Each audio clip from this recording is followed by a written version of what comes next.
परम आदरणीय श्रोतागण, सादर नमन। आशा करता हूं आप स्वस्थ एवं प्रसन्न मुद्रा में होंगे। आज आपके समक्ष प्रस्तुत है श्रीमद् भागवत महापुराण चतुर्थ स्कंध षष्ठों अध्याय, जिसमें ब्रह्मादि देवताओं का कैलाश जाकर श्री महादेव जी को मनाने का वर्णन है। सच्चिदानन्दरूपाय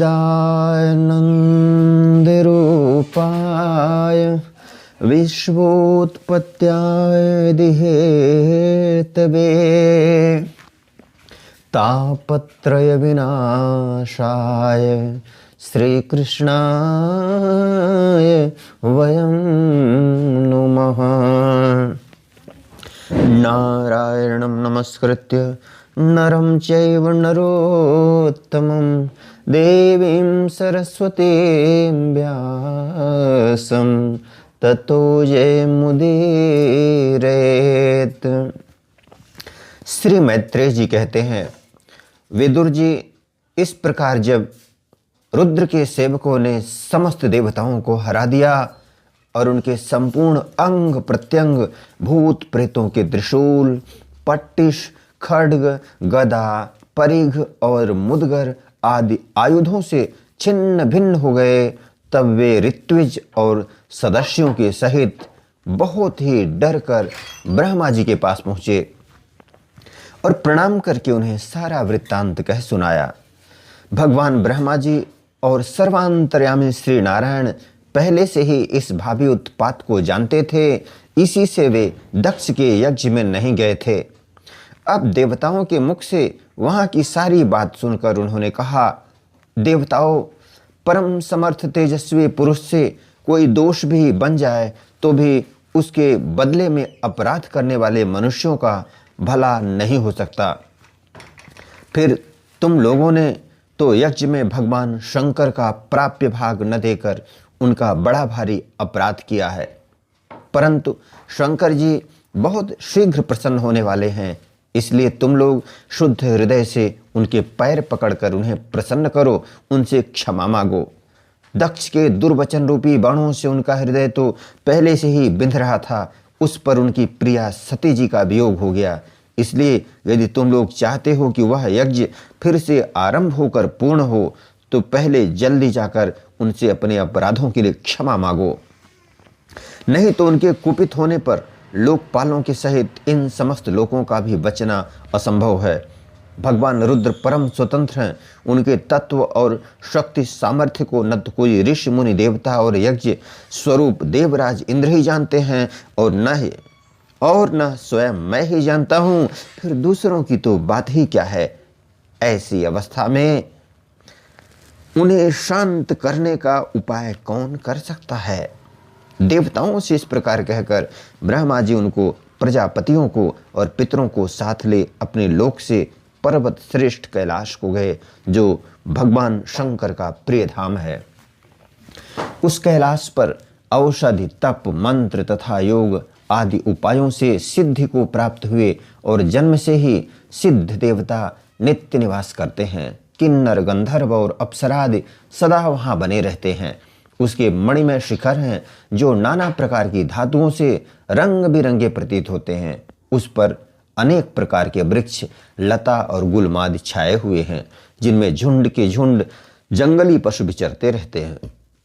वहां निर्मल जल के अनेकों झरने बहते हैं और बहुत सी गहरी कंदरा और ऊंचे शिखरों के कारण वह पर्वत अपने प्रियतमों के साथ विहार करती हुई सिद्ध पत्नियों का क्रीड़ा स्थल बना हुआ है।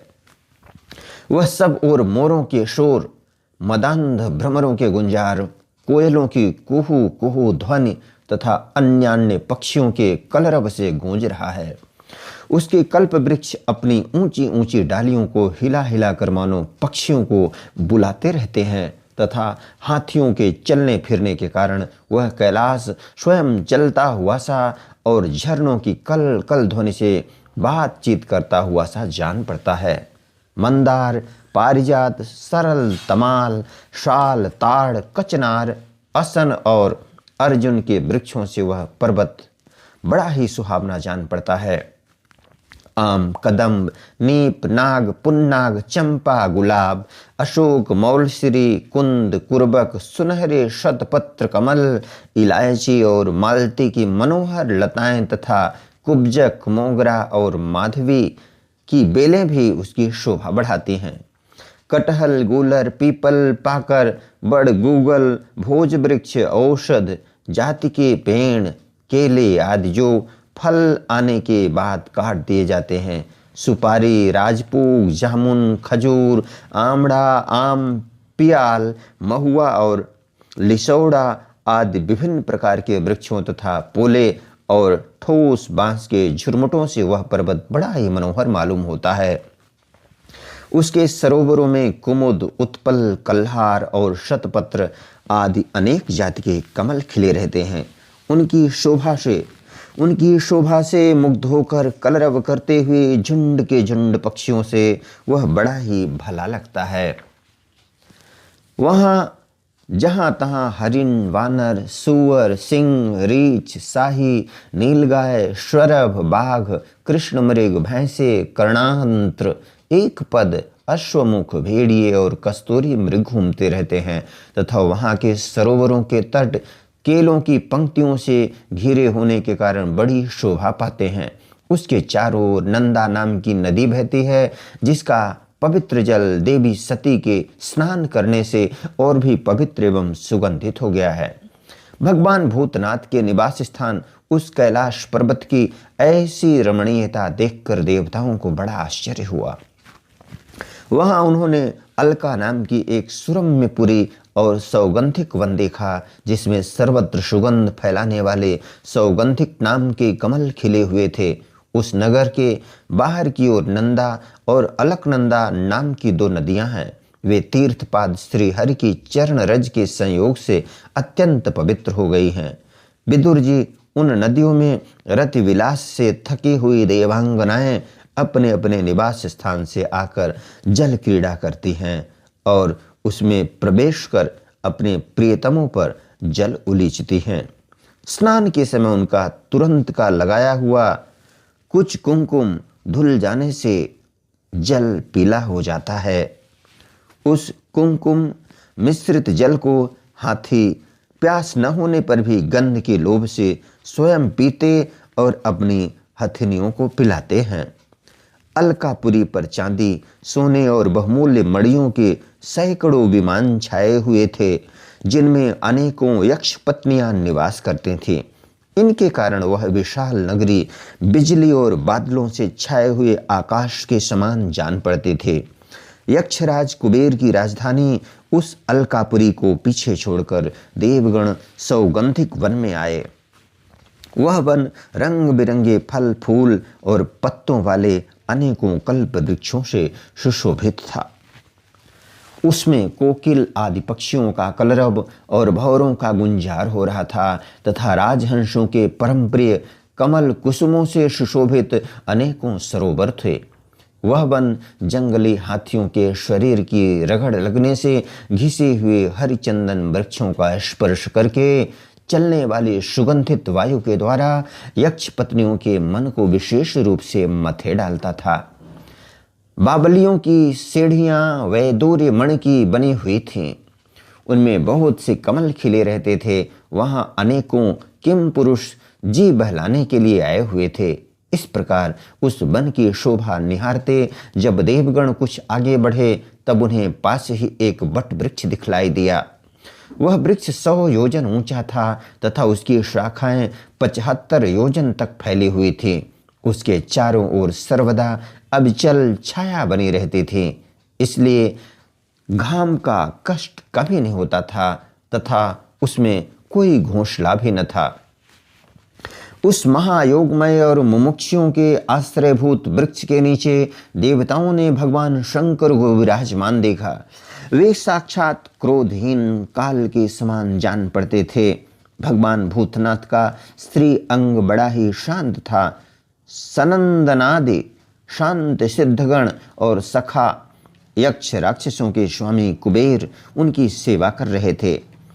जगतपति महादेव जी सारे संसार के सुहृद हैं, स्नेहवश सबका कल्याण करने वाले हैं। वे लोकहित के लिए ही उपासना, चित्त की एकाग्रता और समाधि आदि साधनों का आचरण करते रहते हैं। संध्याकालीन मेघ की सी कांति वाले शरीर पर वे तपस्वियों के अभीष्ट चिन्ह, भस्म, दंड, जटा और मृगचर्म एवं मस्तक पर चंद्रकला धारण किए हुए थे। वे एक कुशासन पर बैठे थे और अनेकों साधु श्रोताओं के बीच में श्री नारद जी के पूछने से सनातन ब्रह्म का उपदेश कर रहे थे। उनका बायां चरण दाएं जांघ पर रखा था। वे बायां हाथ बाएं घुटने पर रखे थे। वे बायां हाथ बाएं घुटने पर रखे, कलाई में रुद्राक्ष की माला डाले, तर्क मुद्रा से विराजमान थे। वे योग पट्ट अर्थात काठ की बनी हुई टेकनी का सहारा लिए एकाग्र चित्त से ब्रह्मानंद का अनुभव कर रहे थे। लोकपालों के सहित समस्त मुनियों के मननशीलों में सर्वश्रेष्ठ भगवान शंकर को हाथ जोड़कर प्रणाम किया। लोकपालों के सहित समस्त मुनियों ने मननशीलों में सर्वश्रेष्ठ भगवान शंकर को हाथ जोड़कर प्रणाम किया। यद्यपि समस्त देवता और दैत्यों के अधिपति भी श्री महादेव जी के चरण कमलों की वंदना करते हैं, तथापि वे श्री ब्रह्मा जी को अपने स्थान पर आया देख तुरंत खड़े हो गए और जैसे वामनावतार में परम पूज्य विष्णु भगवान कश्यप जी की वंदना करते हैं, उसी प्रकार सिर झुकाकर उन्हें प्रणाम किया। इसी प्रकार शंकर जी के चारों ओर जो महर्षियों सहित अन्यान्य सिद्धगण बैठे थे, उन्होंने भी ब्रह्मा जी को प्रणाम किया। सबके नमस्कार कर चुकने पर ब्रह्मा जी ने चंद्रमौली भगवान से, जो अब तक प्रणाम की मुद्रा में ही खड़े थे, हंसते हुए कहा। श्री ब्रह्मा जी ने कहा, देव, मैं जानता हूँ आप संपूर्ण जगत के स्वामी हैं, क्योंकि विश्व की योनि शक्ति अर्थात प्रकृति और उसके बीज स्वरूप पुरुष से परे जो एक रस ब्रह्म है, वह आप ही हैं।